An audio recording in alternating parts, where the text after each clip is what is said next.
High friends, welcome back to my shorts video. আজকে বানাবো সেই স্মার্ট বাজার থেকে আনা সেই ভ্যানিলা কেকটা। তো প্রথমে ওই মিশ্রণটা ঢেলে নিলাম, তার মধ্যে একটু কোকো পাউডার দিয়ে তার মধ্যে পরিমাণ মতো সাদা তেল, দুটো ডিম ফাটিয়ে দেব আর জল দেবো 1/4 কাপ। আর বাদ বাকি কিন্তু ওই প্যাকটার ভেতরে কিন্তু ছিল। এবারে ভালো করে পুরো মিক্সচারটা তৈরি করে নেব। দেখতেই পাচ্ছ পুরো ভালো করে কিন্তু জিনিসটাকে ফাটিয়ে নেব।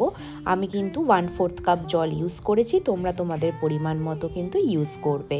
চাইলে তোমরা এখানে নিজেদের পছন্দ মতো টুটি ফ্রুটি বা অন্যান্য ইনগ্রিডিয়েন্টস দিতে পারো। এবারে কেকের এই বেসটা আমার কাছে ছিল, এখানে ভালো করে আমি বাটারটা লাগিয়ে নিয়ে কেকের মিশ্রণটা কিন্তু আমি দিয়ে দিলাম।